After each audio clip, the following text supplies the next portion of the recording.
दोस्तों, मरने के बाद इंसान के परछाई तक सांस छोड़ देती है और यह सच्चाई है और इस सच्चाई को नकारा नहीं जा सकता। दोस्तों, इस दुनिया में जब तक आपके पास पैसे हैं सब पूछेंगे कैसे है। जैसे ही आपका बुरा दिन आएगा हर कोई सांस छोड़ देगा, चाहे आपका भाई हो, माँ बाप हो, नाते रिश्तेदार हो या कोई भी हो। दोस्तों, आज की कहानी कुछ ऐसा ही है। गरीब आदमी सूद पर लिए पैसा नहीं चुका पाए तो पैसे वाले ने पत्नी को गिरवी रख लिया और उसके पत्नी के साथ ऐसा गंदा काम किया जिसे सुनकर आपके आंख से आंसू निकल आएंगे। तो दोस्तों, इस घटना की पूरी कहानी विस्तार से हम बताएंगे। इससे पहले आपसे रिक्वेस्ट है कि इस वीडियो को शेयर कर दे। हमारे यूट्यूब चैनल पे देख रहे हैं तो चैनल को सब्सक्राइब कर ले, फेसबुक पेज पे देख रहे हैं तो पेज को फॉलो कर ले, ताकि सारी अपडेट आप सबको मिलता रहेगा। दरअसल दोस्तों, गांव के किनारे एक छोटी सी झोपड़ी में रमेश रहता था। उम्र 40 के आसपास, लेकिन बीमारी ने उससे 80 साल का बना दिया था। कई महीनों से वह बिस्तर से उठ नहीं पाता था। दवाइयां महंगी थी, काम पहले ही छूट चुका था। उसकी पत्नी सीता ही घर की एकमात्र सहारा थी। कभी दूसरों के खेत में मजदूरी करती तो कभी बर्तन मांजकर जैसे तैसे चूल्हा जलाती। दोस्तों, बीमारी इतनी बढ़ गई थी कि डॉक्टर ने शहर ले जाने को कहा। मजबूरी में रमेश ने गाँव के एक सूदखोर महाजन से 5,000 रुपए उधार लिए। महाजन ने कागज पर अंगूठा लगवाते हुए कहा, समय पर पैसा लौटा देना वरना अंजाम अच्छा नहीं होगा। समय बीतता गया, रमेश की हालत सुधरने के बजाय और बिगड़ गई। काम तो दूर, इलाज का खर्च भी पूरा नहीं हो पा रहा था। ब्याज बढ़ता चला गया और कर्ज दुगना हो गया। एक दिन महाजन रमेश के घर पर आ पहुंचा और बोला, पैसा कब देगा।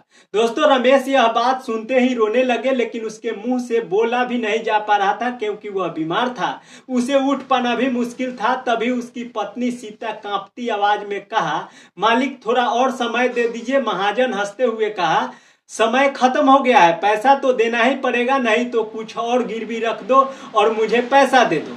सीता बोली, मेरे पास है ही क्या कि मैं गिरवी रख दूं। मेरे पास कुछ नहीं है साहब, थोड़ा और दिन का वक्त दीजिए, मैं मजदूरी करके आपके सारे पैसा लौटा दूंगी।